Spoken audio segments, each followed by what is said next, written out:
पापा पापा मुझे आपका मोबाइल दो ना, मुझे गेम खेलना है। 8 साल की छोटी सी गुड़िया ने अपने पापा सोहन से गेम खेलने के लिए मोबाइल की मांग की। सोहन ने कहा, नहीं बेटा अभी काम है, मुझे बाद में दूंगा। गुड़िया ने जिद करते हुए कहा, नहीं पापा दो न, मैं तुरंत गेम खेलकर दे दूंगी। सोहन ने फिर से कहा, नहीं बेटा, मैंने कहा न, मुझे अभी काम है, मैं बाद में दूंगा। रोती हुई गुड़िया अपने माँ के पास गई और कहा, देखो न माँ, पापा मुझे मोबाइल नहीं दे रहे हैं। वो कुछ काम भी नहीं कर रहे हैं और मुझे दे भी नहीं रहे हैं। गुड़िया की माँ नेहा चिल्लाते हुए बोली, अरे थोड़ी देर के लिए इसे मोबाइल क्यों नहीं दे देते, तब से सिर खा रही है। ये आजकल के बच्चे मोबाइल के कीड़े बनकर रह गए हैं। मोबाइल और कंप्यूटर के बारे में जितना हम माँ बाप को पता नहीं होता, उससे ज्यादा तो इन बच्चों को पता रहता है। वो हमारे पड़ोसी शर्मा जी हैं, न उनका बेटा मोनू की उम्र हमारी बेटी से 1 या 2 साल ही ज्यादा होगी। उसे जब देखो मोबाइल में ही घुसा रहता है। कितना एडवांस हो गया है उनका बच्चा। मोबाइल तो अलग बात है, वो लैपटॉप भी चला लेता है। कितना मैच्योर बिहेव करता है वो। लगता है हम किसी बड़े लड़के से बात कर रहे हों। बात विचार में अपने माता पिता की तरह ही स्टाइल मेंटेन करता है वो छोटा सा बच्चा। उसके माँ बाप भी तो कितने फ्रैंक रहते हैं, सबके साथ साथ बैठकर टीवी देखना, मूवी देखना सब करते हैं। कितने सारे गेम लाकर रख दिया है उसके पिता ने उसके लिए। पूरे घर में गेम की सीडी बिखरी पड़ी रहती है। ऊपर से मोनू इतना स्मार्ट है कि वह खुद से ही इंटरनेट से गेम डाउनलोड कर लेता है। उनके बेटे को कभी रोते नहीं देखा। दूसरी तरफ हमारी बेटी को देखो, बात बात पर रोती रहती है।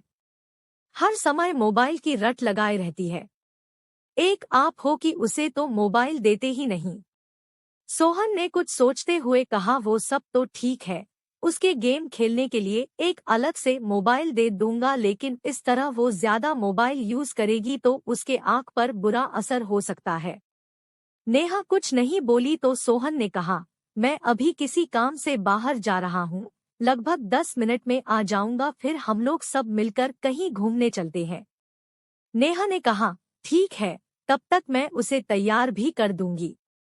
सोहन भी हाँ में रजामंदी देकर घर से बाहर चला गया। लेकिन 10 बजे का गया, सोहन 11 बजने तक भी वापस नहीं आया।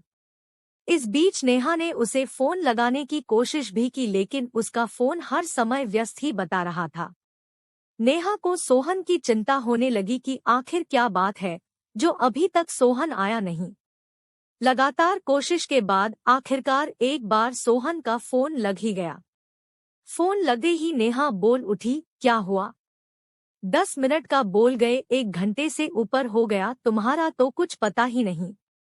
सोहन ने बताया, आज के घूमने का प्रोग्राम कैंसल कर दो।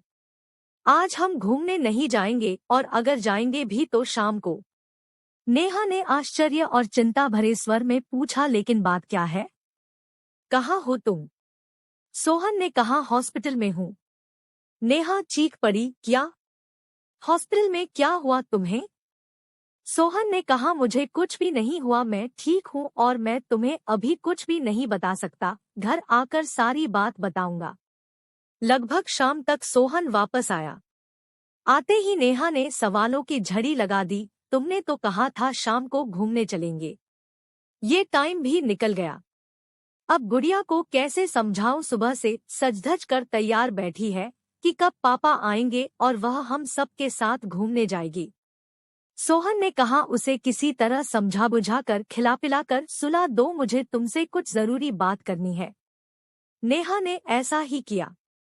रात को सोते समय नेहा ने सोहन से पूछा, अब बताओ क्या हुआ, आज दिन भर किस काम से बाहर रहे?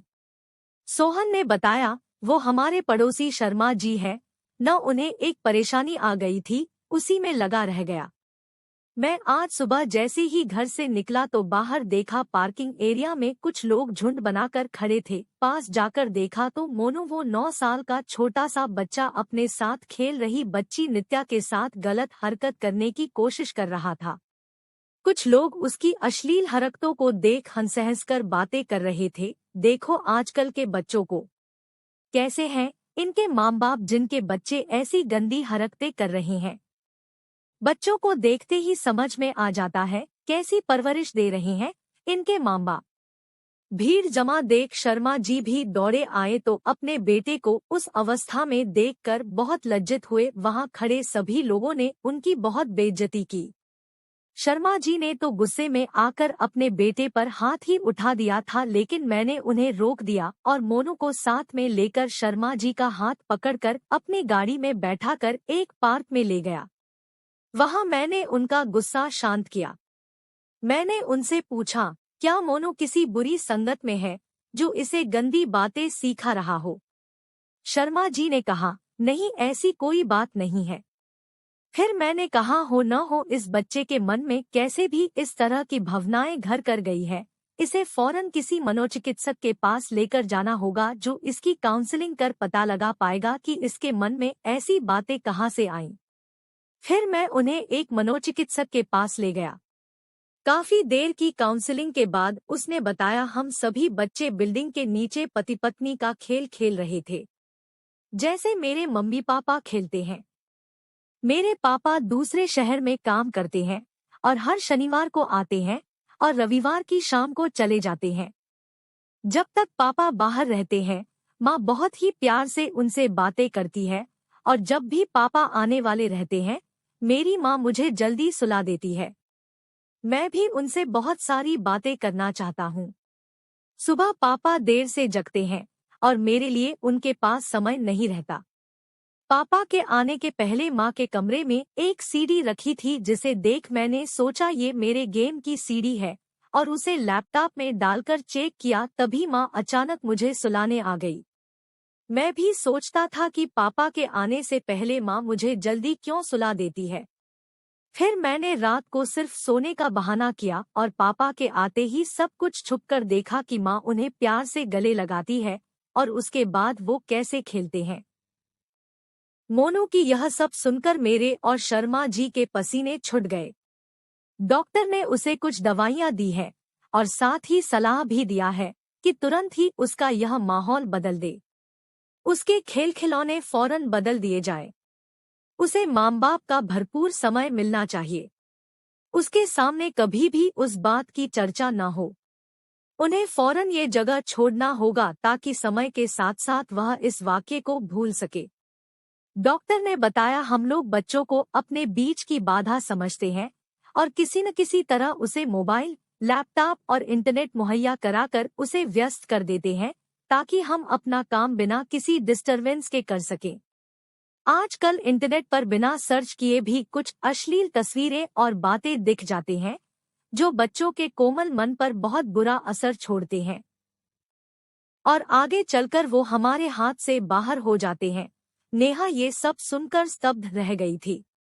सोहन ने आगे कहा, जब शर्मा जी ने घर आकर मोनू के गेम की सीडी चेक की तो उसमें भद्दी वीडियो वाली सीडी भी मिली। इसके साथ ही उसके मोबाइल में भी कई गलत साइट्स की हिस्ट्री थी और जानती हो उसने तो बहुत ही अश्लील ड्राइंग भी बनाया हुआ था। ये सब सुनकर नेहा कांप उठी। उसने झट से कहा, सुनो जी, हम अपनी बेटी को अलग से मोबाइल नहीं देंगे और कभी देंगे भी तो अपनी निगरानी में प्रयोग करने को कहेंगे।